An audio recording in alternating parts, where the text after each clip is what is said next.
মানে এই আকাশা কোম্পানী হয়। টমটমখনৰ ডিলাৰটোৰ নাম আকাশা, আমাৰ টমটমখনৰ নাম আছিলে ৱাইন মটৰ্ছ।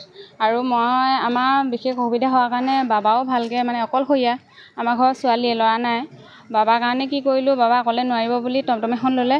আৰু বাবা যেতিয়া এক্সিডেণ্ট হ'ল, যেতিয়া বাবা চলাব একেবাৰে নোৱাৰা হৈ পৰিলে, তেতিয়া মই চলাব ল'লোঁ। আৰু মই নিজৰ মানে ঘৰখনো চলাওঁ মই, আৰু মই নিজে পঢ়া শুনাও মই নিজে মানে আমাৰ ঘৰখনৰ পৰা সকলোখিনি ভণ্টিহঁতক পঢ়োৱা হাতৰ পৰা দায়িত্ব মোৰ। সেইকাৰণে কি কৰিছোঁ, এতিয়া প্ৰথম যেতিয়া টমটমখন লৈছিলোঁ, তেখেতলোকে ক'লে মানে 4 দিনৰ পিছত নতুন বেটেৰী লগাই দিম বুলি ক'লে। আমি মানি লৈ টমটমখন লৈ গ'লোঁ। লৈ যোৱাৰ পিছত আজিলৈকে মানে এবছৰ 11 মাহ হ'ল, 11 মাহলৈকে আজিলৈকে বেটেৰী দিয়াই নাই, পুৰণা বেটেৰীকে দি থাকে। আৰু তেখেতলোকে কয় সেই ইদিনা দিম সিদিনা দিম, সদায় আহোঁ কিন্তু এদিনো বেটেৰী নিদিয়ে। তাৰপৰা আজি আহিলোঁ ভালকৈ কথা পাতিলোঁ। তেখেতলোকে কৈছে সেই ভালকৈ যেতিয়া ক'লোঁ, আপুনি আজিলৈকে ইমান দিন আমাক চুচৰাই আছে, আপোনাক কৰা হ'লে আপুনি ইমানখিনি সহ্য কৰিব পাৰিলে হ'লেনে, এনেকৈ কোৱাৰ কাৰণে তেখেতে কৈছে যা বোলে থানাত দিয়ক, মিডিয়াত দিয়ক, দি দেগে বোলে, সেই বাকী যি কওঁ কৰিম বোলে মই। তাৰপৰা থানালৈ গ'লোঁ। থানালৈ যাওঁতে তেখেতে ক'লে বোলে হেৰি নতুন বেটেৰী দিছোঁ, 6 মাহৰ ৱাৰেণ্টি এনেকৈ ক'লে। কোৱাৰ পিছত আমি বেটেৰী দেখোঁ যে পুৰণা বেটেৰীকে থৈ দিছে। কিন্তু এতিয়া আমি ইমান দেৰি ৰখি আছোঁ, তেখেতে বেটেৰী লগাই দিবলৈ কাকো পঠিওৱাও নাই আৰু একো কোৱাও নাই এতিয়ালৈকে। নাম্বাৰ প্লেটটো আজিলৈকে দিয়া নাই। 11 মাহেই হ'ল, নাম্বাৰ প্লেট দিয়াই নাই। পইচা আমি ডাউন পে'মেণ্ট দিছিলোঁ 45, আৰু 11 মাহলৈকে আমি ইনষ্টলমেণ্ট একো খেলি মেলি কৰা নাই, দিয়ে আছোঁ তেনেকৈ হ'লেও। বাবা এক্সিডেণ্ট হওঁতেও যেতিয়া 2 মাহ দিন বাবা পৰি আছে, তেতিয়া মই নিজে ভাড়া মাৰি মই ইনষ্টলমেণ্ট মাৰিছোঁ। বেছি দূৰ যাব নোৱাৰি, বেটেৰী মানে 1 ঘণ্টা যদি চলাওঁ, তাৰপিছত আকৌ আহি চাৰ্জ দিব লাগে, একেবাৰে নোহোৱা হৈ যায়। হয়, মই চলাই মই পৰিয়াল পোহপাল দি আছোঁ। প্ৰাঞ্জল দাসে মোৰ গাড়ীৰ পৰা বেটেৰীকেইটা খুলি এখেতলোকক দিয়াটো হয়। মোৰ টমটমৰ পৰা খুলি দিছিলোঁ। মোৰ মানে বেটেৰীটো খুলি পেলাই এখেতলোকক তেখেতক মোকো তেনেকুৱাই কৰিছিলে। মানে মই বেটেৰী লৈছিলোঁ, বেটেৰীটো বেয়া বেটেৰী দিয়াৰ কাৰণে এই বেটেৰীকেইটা ঘূৰাই দিলোঁ। তাৰপিছত এই বেটেৰীকেইটাকে মানে এখেতক দি পেলাই গাড়ীখন দিছিলোঁ। পাওঁ, এজনী মোক ফুলফালি ছোৱালী। এইটো কৰিয়ে থাকে নেকি, তেনেকুৱাই নিচিনা ভাবিছোঁ। মোৰ পৰা খুলি কিনি তেখেতলোকক দিছিলে বেটেৰীকেইটা।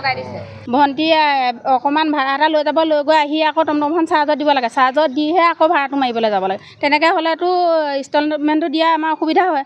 ইনষ্টলমেণ্ট দিয়া অসুবিধা হ'লেও আমাৰ কোনোদিনে মানে ইনষ্টলমেণ্ট দিবলৈ খেলি মেলি কৰা নাই, দিয়ে আছে। বেটেৰীটো অকণমানটো চলাই যাব, গৈ আকৌ বেটেৰী মানে চাৰ্জটো নাইকিয়া দেখায়। বিচাৰি আহিলে কয় বোলে হেৰি গুৱাহাটী পৰা আহিব 3-4 দিনতে দিম, সেই বুলি কৈ পুৰণা এটা দি পঠিয়াই। এজন দাদাজনৰ পৰা বেটেৰীটো খুলি আমাৰ তাত লগাই দিলে। আমাৰ কথা লগাই দি নতুন বেটেৰী বুলি ক'লে, কৈ লৈ পেলাই ঘৰত নি দাদাজনে চাইছে এইটো বেটেৰীটো মোৰ তাৰপৰা খুলি দিয়া, এইটো বেটেৰী নতুন বেটেৰী নহয় বোলে, পুৰণাই বেটেৰী। তেতিয়াহে আমাৰ গম পাইছে যে এইটো পুৰণাই বেটেৰী। প্ৰথম কিনিব পৰা ধৰি অকল পুৰণাই দি থাকিলে, কোনোদিনা নতুন নিদিলে। আজি দিম, কালি দিম, নতুন দিম, পুৰণা নিদিওঁ। এতিয়া থানালৈ গ'লত ক'লে বোলে হেৰি ভণ্টি ছোৱালী এজনী আছে নেকি ডিলাৰত, সেই ছোৱালীজনীয়ে কৈছে ভণ্টিয়ে মানে ভিডিঅ' কৰিলে, ভিডিঅ' কৰাৰ কাৰণে বোলে মোক কেলৈ গাভৰু ছোৱালীজনীক উঠাব লাগে বোলে। মই কৈছোঁ যে কেলৈ নুঠাব, তোমালোকতো চবেই আছিলে। তেনেকৈ কৈছে বোলে সেইটো বোলে আপোনালোকৰ প্ৰব্লেম। মই বোলো আমাৰ প্ৰব্লেম হ'লেতো আমি ইনষ্টলমেণ্ট দিয়াত কোনোদিনে খেলি মেলি কৰা নাই। তেনেকৈ ক'লোঁ ভণ্টি ঘৰতে তৰ্কাতৰ্কি লাগিলে, থানাত নতুন বেটেৰী নিম বুলি আহিছে, ডিলাৰলৈ আহিছে পুৰণা বেটেৰী আছে। টমটমখনৰ বেটেৰী প্ৰথমতে দিছিলে ল'বলৈ, আহোঁতে ক'লে পুৰণা বেটেৰী বেলেগ এখন টমটমৰ পৰা খুলি দিছিলে। খুলি দিয়া লগাই তেনেকৈ চলাই মেলি আহি ইদিনে দিন সিদিনে 3বাৰ মানে বেটেৰী ঘূৰাই পকাই দিয়া হ'ল। টমটমখন নতুন লৈছিলোঁ আৰু বেটেৰী এতিয়া 11 মাহ ৰানিং। তাৰপৰা এতিয়া মানে আহি ইদিনা দিম সিদিনা দিম কৰে। আপুনি 4 দিন ৰওক, ইমান দিন ধৈৰ্য ধৰিলে যেতিয়া 2 দিন ধৈৰ্য ধৰক, 2 দিন ধৈৰ্য ধৰক, এনেকৈ টমটম মানে হেৰি কৰি থাকি এতিয়া চলাই বিহপুৰীয়ালৈ গ'লে বিহপুৰীয়াৰ পৰা আহি আকৌ মানে 3 ঘণ্টা চাৰ্জ দিব লাগিব, তেতিয়াহে টমটম চলাব নোৱাৰি, আঁতৰলৈ যাব নোৱাৰি। ছোৱালীজনীয়ে মানে এতিয়া পঢ়িবও লাগে আৰু ঘৰ চলাব লাগে, মই চলাব নোৱাৰোঁ, বহি বিষ।